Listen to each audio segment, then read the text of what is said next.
अहिल्यानगर जिल्ह्यातील श्रीरामपूर तालुक्यातील कडीत गावातील एक 7 वर्ष वय असलेल्या मुलाला आपल्या माणुसकीची गरज आहे. आधीच वडिलांचं छत्र हरवलं आहे. आई आणि आजी काबाड कष्ट करून आयुष्याच्या गाडा ओढत आहेत. चुलते आधीच अपघातात अपंग झाले आहेत. कसलाही आधार नाही. मुलाच्या दोन्ही किडनी खराब आहेत. कृपया आपल्या मदतीची गरज आहे. 1 रुपयापासून आपण कितीही मदत करू शकता. एक जीव वाचवायचा आहे. अजून त्याने नीट जगही बघितलं नाही. कृपया मदत करा.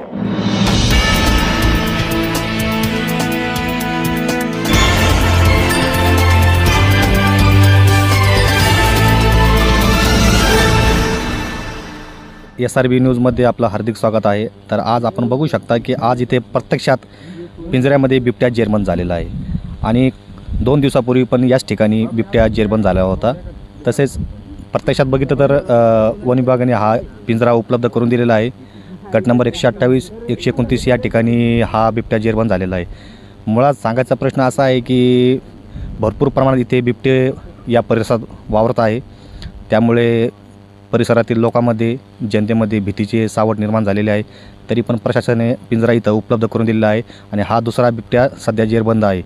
इथे भरपूर प्रमाणात फळबागा वगैरे आणि तसेच ऊस वगैरे, लपण वगैरे असल्यामुळे भरपूर प्रमाणात इथे बिबटे लपण्यासाठी त्यांना लपण आहे. आणि याच ठिकाणी भगवतीपूरमध्ये आत्ता सध्या नवीन तळ्याचं काम झाल्यामुळे पाणी पिण्यासाठी सुद्धा बिबटे इथं वावरतात. बाळू बांगर आपल्यासोबत आहे. गट नंबर 128चे मालक आहे. त्यांच्याशी आपण या बिबट्याची आता संपूर्णपणे माहिती जाणून घेणार. आता इथं चार बिबटे होते. मोठ्याले 2 आहेत आणि छोट्याले 2 आहेत. आता परवा दिवशी धरलेला वेगळा, आता हा धरलेला वेगळा. अजून 2 वावरतात. जे काय आहे ना ते पहिलं ते 2 बिबटे धरून गेलेच, नंतर हे 2 धुमाकूळ घालायला लागले. सगळ्यांचं भीतीचं वातावरण तयार झालेलं आहे. रात्री वगैरे पाणी भरण्यासाठी पाणी भरणं ते सगळं आमचं बंद झालेलं आहे. कोणी घराच्या बाहेर निघायला तयार नाही. रात्री इथे शेतकरी मित्र वगैरे पाणी भरण्यासाठी या ठिकाणी येत असतात. तर त्यामुळे शेतकरी मित्र वर्गामध्ये पण नाही का भीतीचे सावट निर्माण झालेले आहे. ते पण या ठिकाणी रात्री पाणी भरण्यासाठी, इकडे भरणा करण्यासाठी येत नाही. कारण इथं बिबटे भरपूर प्रमाणात आहे. आता 2 बिबटे जेरबंद झालेले आहे आणि 2 मोठे बिबटे आहे, म्हणजे त्यांची मदर्स आहे. आणि ते लवकरात लवकर त्यांची त्या पिंजऱ्यामध्ये जेरबंद व्हावी, मी प्रशासनाशी अशी विनंती करतो. तर तुम्हाला दाखवतो हा बिबट्या किती डेंजर आहे आणि किती खतरनाक आहे. तुम्ही या प्रत्यक्षात बघा. डायरेक्ट धुमाकूळ घालतो.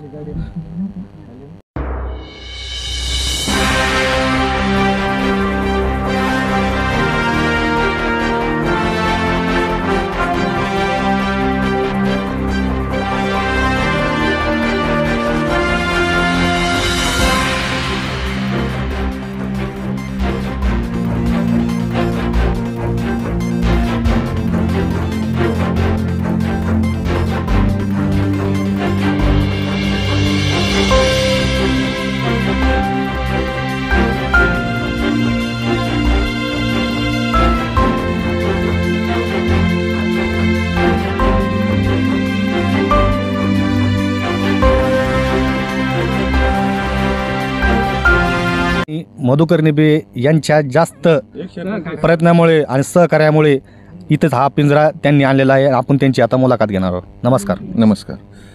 हो पिंजरा 128मध्ये 2मध्ये 3 आत्ता सध्या बिबटे आहे. एक नर आणि एक मादी. तर आता त्याच्यातलं एक पिल्लू पकडलं गेलं. अजून 2 अस्तित्वात आहे. पण वन खातं याला काही तयार होत नाही पिंजरा द्यायला. वन खात्याला आम्ही वारंवार मागण्या करतो तर ते भाडं मागते. त्याचंवालं गाडीचं भाडं द्या, आम्हाला येऊ करा, तर आम्ही पिंजरा पाठवू म्हणते. आम्ही खर्च करून हे पिंजरा आणत आहे. तर स्थानिक शेतकरी मधुकर निबे यांचं म्हणणं असं आहे की त्यांनी स्वखर्चाने हा पिंजरा इथं आणलेला आहे. वन खात्याने त्यांना कोणत्याही प्रकारची मदत केलेली नाही. फक्त पिंजरा दिलेला आहे आणि त्या पिंजऱ्याला लागणारे पैसे म्हणजे खर्च तो दिलेला नाही. तर यांच्याच सहकार्यामुळे, स्थानिक लोकांच्या सहकार्यामुळे हा पिंजरा इथं आलेला आहे. तरी प्रशासनाला विनंती करतो, लवकरात लवकर या धुमाकूळ घालणाऱ्या बिबट्यांचा बंदोबस्त करावा.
ताज्या बातम्यांसाठी आणि नवनवीन अपडेट्ससाठी SRB न्यूजला सबस्क्राईब करा आणि बेल आयकॉनला प्रेस करा।